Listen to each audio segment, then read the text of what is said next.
sa ating na Ramadan. Mas maganda. So doon po kayo sa tulungan talaga nagbalik Islam. Maganda ang karanasan ko nung pagbalik Islam ko. Kasi maraming nabago sa buhay ko. So, Mayor, ano po yung pinaka nakita nyo talaga sa Islam para yung talagang hawakan nyo na yung Islam? Parang Sa akin naman is sa pagbalik Islam ko, hindi ko lang hinawakan.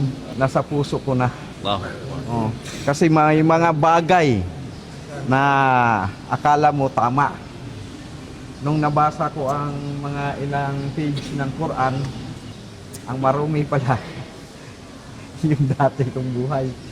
Kaya namulat ako sa katotohanan ng pagbalik Islam ko. balang araw makapunta kayo sa Mecca ba? Yun ang namin.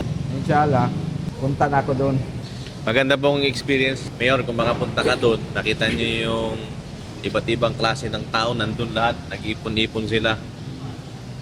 Ang pinakamasaya na naranasan ko sa pag may dasal tayo, yung sa Islam. Talagang ma-feel mo talaga na nandyan si Allah. Alhamdulillah. Sana mapalaki pa natin ang ating mga kapatid dito. Marami pa tayong mahikayat na magbalik Islam. Kasi ngayon, ako ang leader dito, ang mayor. Hikayatin ko yung iba na magbalik Islam. Mag-prepare tayo, tapos para diretso.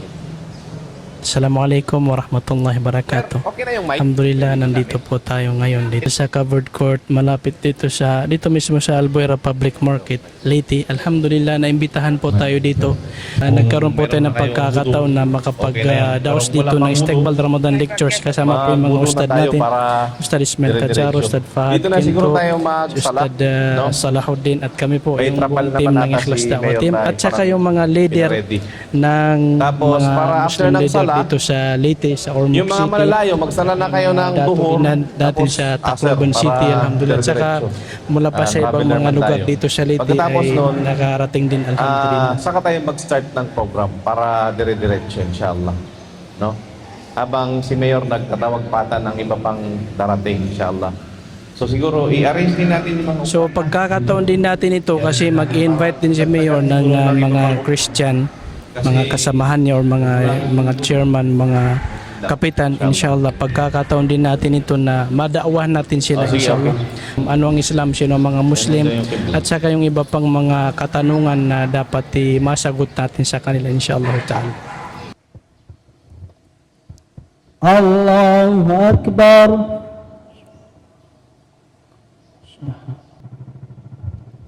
Assalamualaikum warahmatullahi. Assalamualaikum warahmatullahi.